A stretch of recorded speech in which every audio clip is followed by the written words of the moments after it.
que vous allez voir va vous laisser sans voix. Un soldat israélien, prisonnier du Hamas, qui embrasse la tête de ses ravisseurs. Oui, vous avez bien entendu. Un soldat de l'armée de Tsahal montrant du respect à ceux qu'Israël nous vend comme des terroristes sans âme. Et ce n'est pas la première fois que ça arrive. Mais alors, qui ment dans cette histoire ? Cette scène surréaliste s'est déroulée lors d'échanges des otages entre Israël et les brigades d'Al-Qassam. 600 Palestiniens contre 6 otages israéliens. Mais ce n'est pas tout. Car au même moment, Israël scandalisait la récupération des corps de 4 otages israéliens. Une indignation mise en avant par les médias occidentaux, sauf qu'il y a un détail qui cloche.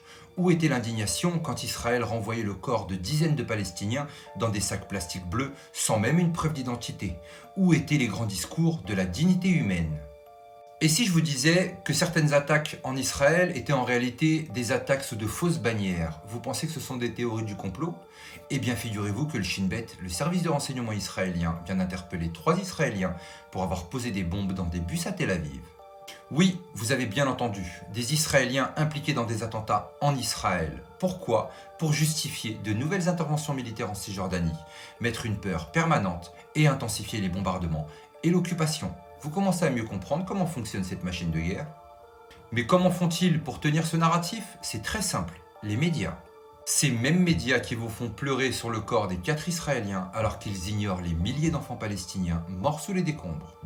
Les médias ne vous informent pas, ils vous dressent, ils vous apprennent à avoir de la peine pour certains et de l'indifférence pour d'autres. Ils exploitent vos émotions pour court-circuiter votre réflexion et pendant ce temps, ils continuent d'implanter des idées pour justifier l'injustifiable et détourner votre regard des véritables crimes.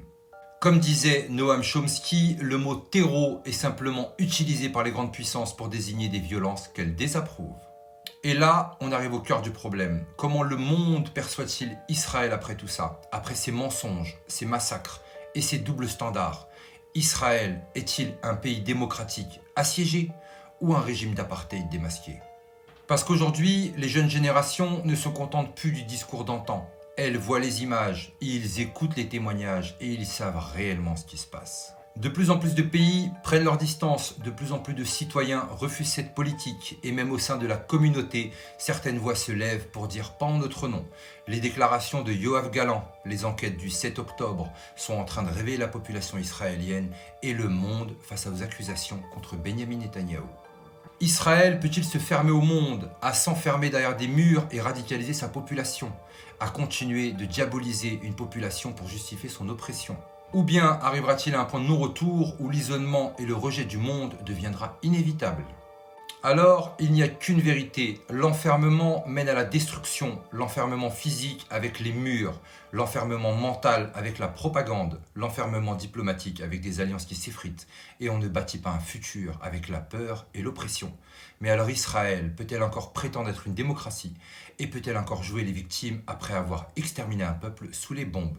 Dites-moi en commentaire, n'oubliez pas que des enquêtes sont actuellement en cours et de nombreuses déclarations de généraux de l'armée de Tsahal sont en train de contredire le gouvernement israélien. Et une chose est sûre, on n'est clairement pas au bout de nos surprises.